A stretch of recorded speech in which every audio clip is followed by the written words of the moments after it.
भगवान बद्रीनाथ के बारे में एक कथा मिलती है कि श्री विष्णु की इस भूमि में यानी कि बद्रीनाथ में पहले भोलेनाथ का निवास स्थान था। शिव यहाँ अपने परिवार के साथ वास करते थे। लेकिन एक दिन भगवान विष्णु जब ध्यान करने के लिए स्थान की खोज में थे तो उन्हें यह स्थान दिखाई दिया।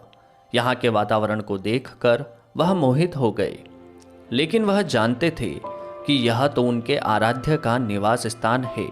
ऐसे में वह उस जगह पर कैसे निवास करते।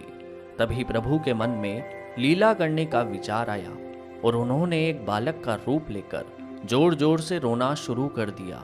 कुछ ही देर में मां पार्वती की नजर उन पर पड़ी तो वह बालक को चुप कराने का प्रयास करने लगी, लेकिन वह तो चुप ही नहीं हो रहा था। इसके बाद माता उसे लेकर जैसे ही भीतर प्रवेश करने लगी, भोलेनाथ समझ गए कि यह तो श्री हरि है। उन्होंने मां पार्वती से कहा कि बालक को छोड़ दे, वह अपने आप ही चला जाएगा। लेकिन मां नहीं मानी और उसे सुलाने के लिए भीतर लेकर चली गई। जब बालक सो गया तो मां पार्वती बाहर आ गई। इसके बाद शुरू हुई विष्णु जी की एक और लीला।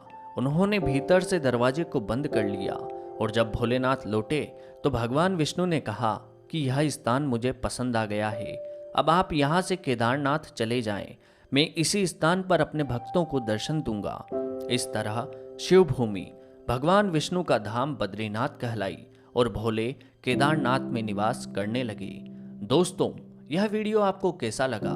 अगर यह जानकारी आपको पसंद आई तो कमेंट करके हमें जरूर बताएं और ऐसे ही और भी ज्ञानवर्धक वीडियोस के लिए हमारे चैनल को सब्सक्राइब करके बेल आइकन को तुरंत प्रभाव से दबा दें। धन्यवाद। जय श्री महाकाल।